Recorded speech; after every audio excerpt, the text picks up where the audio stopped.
15 বছর ধরে যে অভিযোগগুলো আমরা করতাম সেই অভিযোগগুলো আজকে তৃণমূল করছে। আর কেন এমনটা ওদের সাথে বারবার হয় বলুন তো? ওদের মুখ্যমন্ত্রীর ভোট গণনা যখন হয় তখন লোডশেডিং হয়ে যায়। ওদের যখন ভোট এই সিসিটিভি দেখতে থাকে, হ্যাঁ, তখন হঠাৎ করে সিসিটিভি বন্ধ হয়ে যায়। এগুলো কেনই বা হয়? সত্যি এখানে কোনো টেকনিক্যাল প্রবলেম হতে পারে।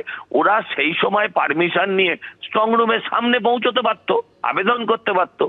গ্যালারি শো করে এইসব ভাষণবাজি করার তো কোনো দরকার ছিল না। আসলে ওদের পরাজয় নিশ্চিত। যারা এতদিন ইভিএম এ গন্ডগোল করে, ইভিএম এ কারচুপি করে, ওরা তো সব জানে যে কিভাবে কি করেছে। তাই ওরা সেই জায়গাগুলো নিয়ে ভাবছে যে এবার যদি বিজেপি ধরে ফেলে। 92% ভোট দিয়েছে। অপেক্ষা করুন, 4 তারিখে বাংলার মানুষ ঢাক ঢোল বাজিয়ে এই সরকারের বিসর্জন দিয়ে আসবে। টিভি বন্ধ কে করলো? কতগুলো বন্ধ ছিল। পূর্ণাঙ্গ তদন্ত চাই। যারা দোষী, যারা এর মধ্যে ইনভলভ, তাদের অ্যারেস্ট করতে হবে, সাসপেন্ড করতে হবে।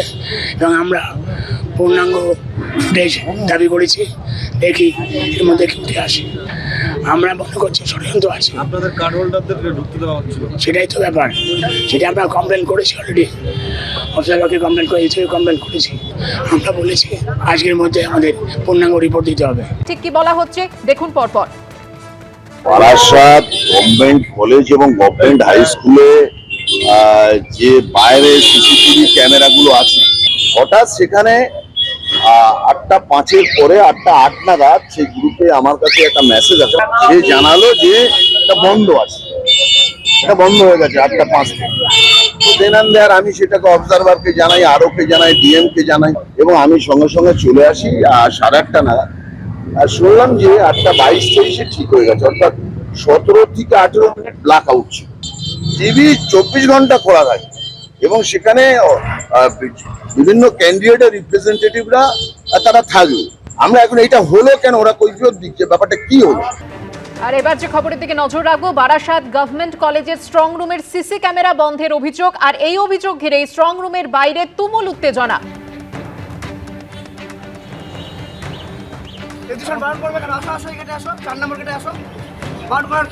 ছবিটা করলো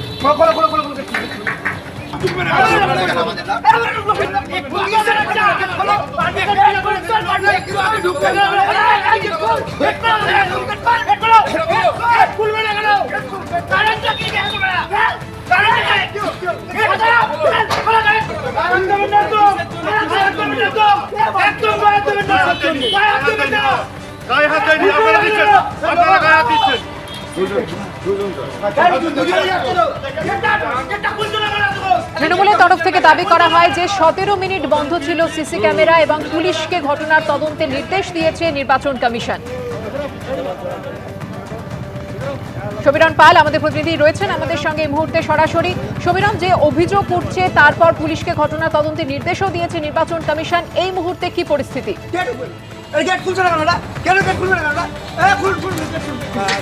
বলি যে এই যে ঘটনা, সকালবেলা যে সিসিটিভি ক্যামেরার যে মনিটর, সেই মনিটর বন্ধ ছিল 17 মিনিট।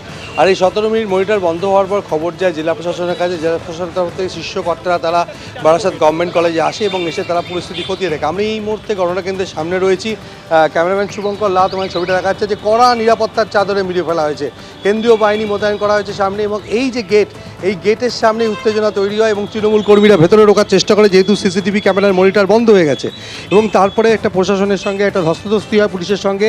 এবং জেলা প্রশাসনের তরফ থেকে যেটা বলা হয়েছে যে জেলা প্রশাসনের তরফ থেকে গোটা বিষয়টি পুলিশকে তদন্ত করতে দেওয়া হয়েছে। কেননা যে গণনা কেন্দ্র এই বারাসাত গভর্নমেন্ট কলেজ, এবং সেই গণনা কেন্দ্রে, এবং তোমাকে যে ছবিটা শুভঙ্কর দেখাচ্ছে যে এই গণনা কেন্দ্রে 4টি বিধানসভা, বারাসাত, অশোকনগর, হাবড়া এবং দেগঙ্গা, সেই 4টি বিধানসভা কেন্দ্রে যে সমস্ত ইভিএমগুলো রয়েছে স্ট্রং রুমে, সেই স্ট্রং রুমে যে সিসিটিভি ক্যামেরার মনিটর, সেই মনিটর 8:05 নাগাদ বন্ধ হয়ে যায়। আর 8:05 নাগাদ বন্ধ হয়ে যাওয়ার পর 17 মিনিট বন্ধ থাকে। এবং বাইরের মনিটর কেন বন্ধ হয়ে গেছে এই নিয়ে উত্তেজনা তৈরি হয়। অশোকনগরের তৃণমূল প্রার্থী নারায়ণ গোস্বামী তিনি ছুটে আসেন। তিনি জানান যে দলের কর্মীদের হোয়াটসঅ্যাপ গ্রুপ মারফত তিনি জানতে পারেন যে এখানে সমস্ত মনিটর বন্ধ হয়ে গেছে এবং 17 মিনিট ধরে বন্ধ ছিল। তার ফলে একটা উত্তেজনা তৈরি হবে এবং বিজেপির পক্ষ থেকে অভিযোগ করা হয় যে তাদের যারা স্ট্রং রুমে যাদের পাহারার দায়িত্বে তাদেরকে ভেতরে ঢুকতে বাধা দেওয়া হচ্ছে এবং এই নিয়ে পুলিশের সঙ্গেও তাদের বচসা হয় এবং তাদের অভিযোগ পুলিশ তাদের ঢুকতে বাধা দিচ্ছে, বিজেপি কর্মীদের অভিযোগ, এবং এই নিয়ে চূড়ান্ত উত্তেজনা তৈরি হয় এবং বিজেপি প্রার্থী শঙ্কর চট্টোপাধ্যায় তিনি নিজে ছুটে আসেন। তিনি জানিয়েছেন যে কারা তাদের কর্মীদেরকে স্ট্রং রুমের যে বাইরে পাহারা দেওয়ার ব্যবস্থা রয়েছে সেখানে ঢুকতে বাধা দিয়েছে সে বিষয়ে তারা একেবারে অভিযোগ সমীরণ, জানাবেন। তুমি আমাদের সঙ্গে থাকো আর এই ঘটনা নিয়ে তৃণমূল এবং বিজেপির তরফ থেকে এবিপি আনন্দ এগিয়ে থাকে, এগিয়ে রাখে।